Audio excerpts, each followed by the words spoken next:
What is happening, my people? Luiz here, and here I am today trying to finish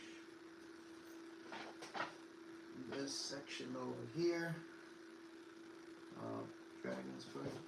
It's the part where I can't really do this from the comfort of my chair.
Sometimes I forget that I'm live.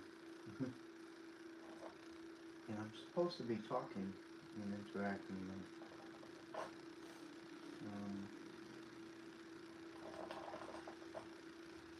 Let's see if there's any questions. And maybe I'll start the tech talk from the questions. Oh, we got some people. Hey. Hello, everybody. Welcome, welcome. Hello.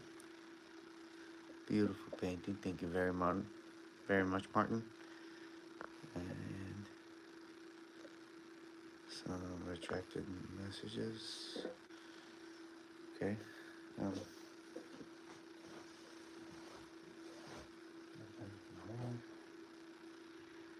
just gonna go back to being focused here.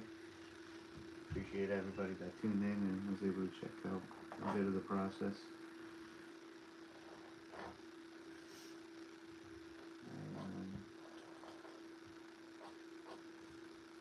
And I'm using, as you can see here, I'm using abstract expressionism along with some parametric design influences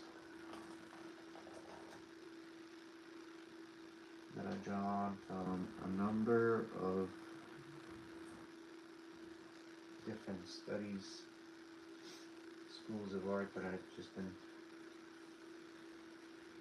sort of slowly studying passively in my lifetime, accidentally, intentionally, all the mix, but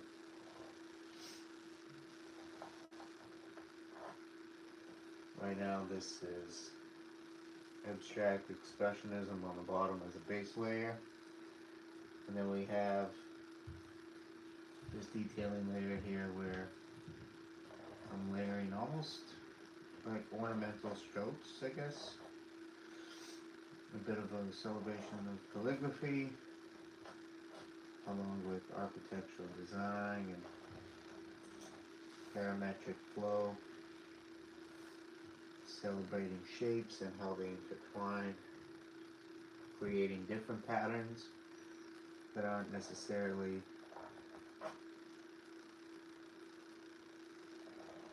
mirroring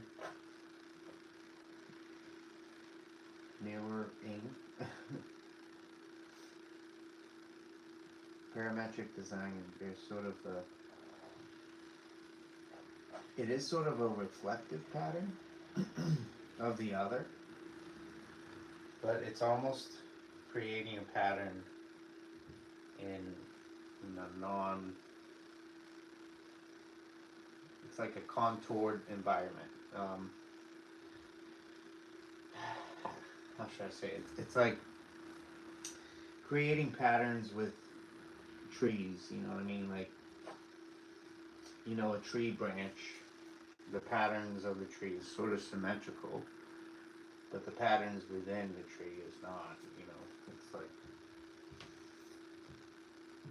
I guess that makes any sense. I make no sense. In real life, especially as an artist, even though artists, you know, supposed to make sense, but technically speaking, the work needs context, it needs to be cohesive, it needs to be a language that people understand, and yada yada. Yada yada, all the stuff that matters, but I just act like I don't care because it's cool. No, I do care. I do care a lot.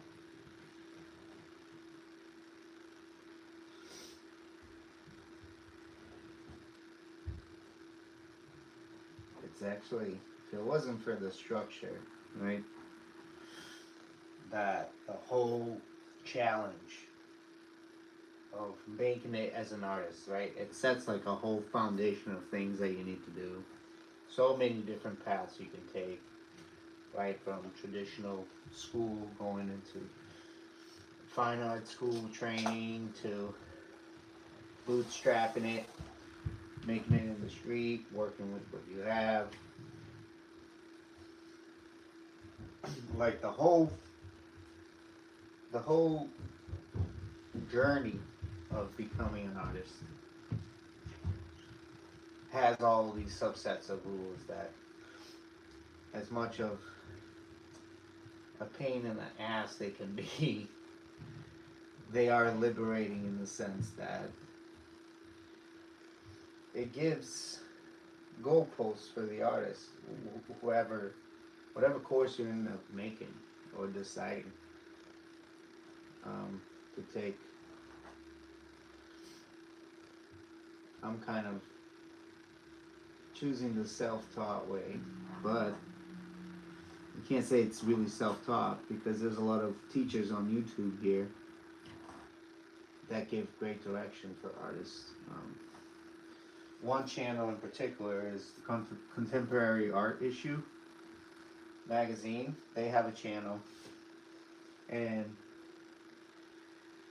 they have a few chapters there that gives the whole outline to be an artist within 2 years, and I thought it was a really cool video. I saw it, and I've been practicing everything since that video. I'm probably on year 3 though. I'm getting out of my exploration phase. I'm a little late bloomer. That's alright.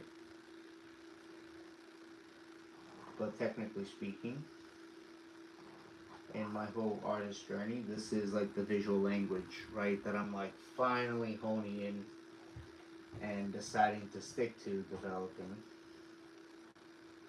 So, what are the sacrifices that I have to make now? They're kind of challenging actually, because in that whole journey that it took for me to get here, I tried so many other things, right? From being a photographer, from, you know, doing a bit of architecture, from being a cook, everything. So my sacrifices now entails me for figuring out how to not be those things, just so I can be this now, you know. And that's like the whole persona of the artist. It's sort of like untangling a bunch of layers that you work your entire life to sort of compile. And you see these layers kind of coming together, and some of them working together and working for you. And now it's time to figure out what's not. It's not that it's not necessarily working. It's just not.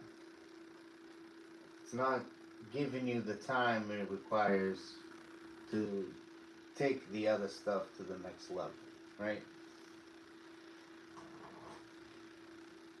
So, a bit of context here. I've been trying to create content for a while now.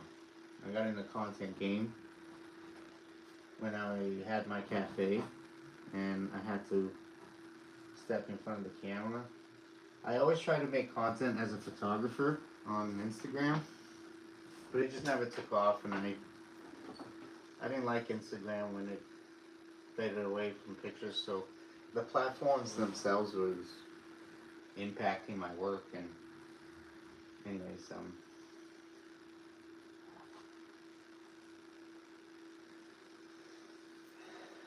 the photographer thing didn't, at least it didn't bring joy to me quite yet. Like it, I shouldn't say it doesn't, because it does. Like I love going out and take pictures, and or just making even photography videos for YouTube, like the impressionist stuff that I did. But right now, I've been thinking like, hey, the way that I can make money doing my creative work is, for example, if I do portraits, right? Get back into portraits, start doing headshots and all that good stuff. I tried it, but it started taking so much of my time that time that I was trying to do the little portraits for some good cash money, it was taken away from this, you know. And that's when I started to realize, like, hey, it's not necessarily that you can't do all these things and you shouldn't be all of these things. There comes a point in the artist's life, or just in life in general, that you need to learn what to prioritize, right? And what metrics do you need to have in place to sort of make you realize that in which you need to prioritize.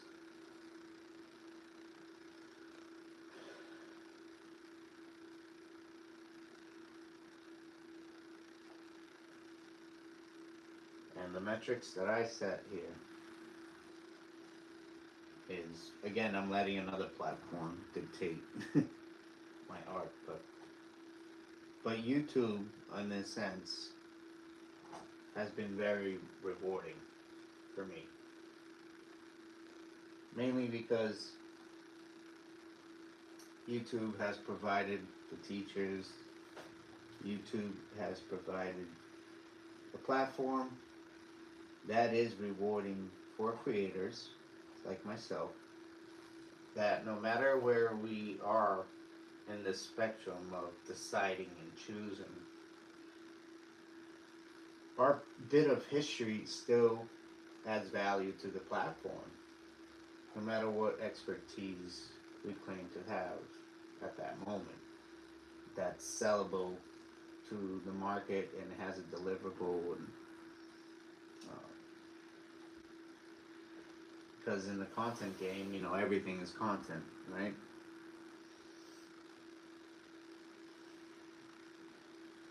So therefore,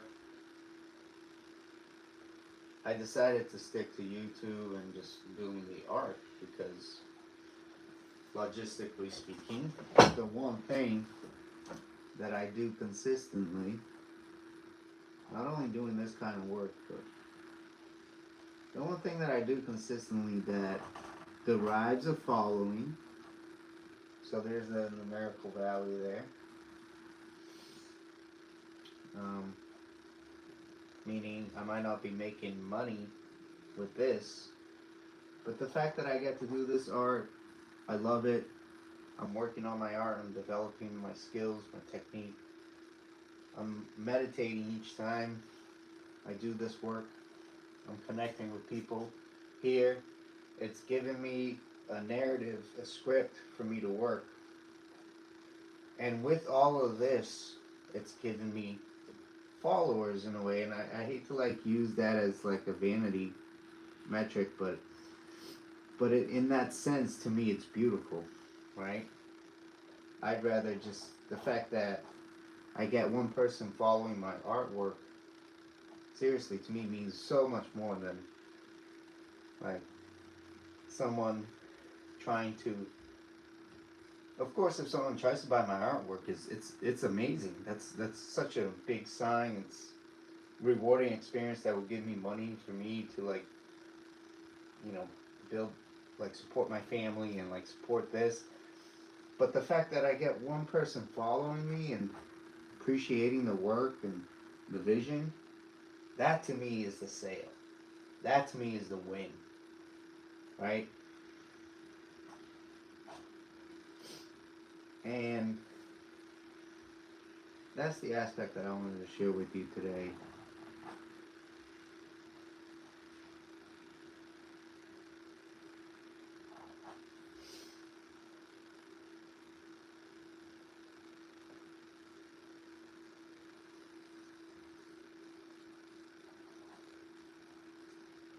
I often really just try to make sense of this whole world we live in sometimes. And even though there's like a certain obsession with me trying to make it as a creator, you know, to me it's no different than me being obsessed back in the day before like social media was a thing. I always wanted to have my own business, you know.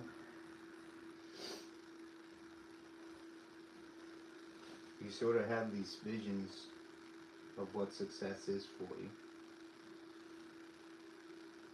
And although it is about the money in a way, right? I never really used to think like I want the money more than I want the recognition. To me, I always prided myself in being the person that has the right knowledge and expertise and the right means to ask the right questions in the room than the person that has the means to actually put it to action, which a lot of times is just as important. But in a world that's constantly going to be turbulated by problems and struggles and issues, I think the person that's able to quickly solve problems has the advantage than someone who merely has an abundance of resources and still cannot derive a solution. Okay?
Let's see if I have any other questions here.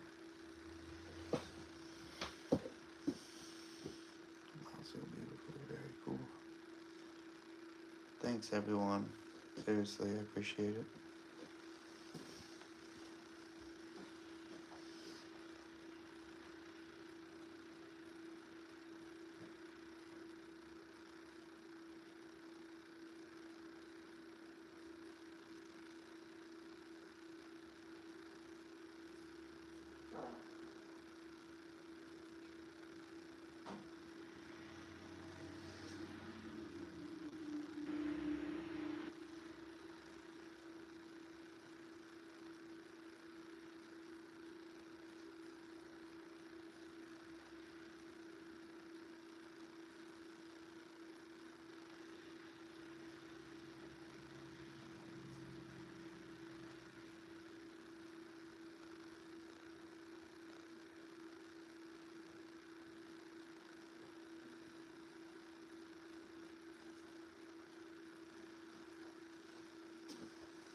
Thanks everyone who tuned in.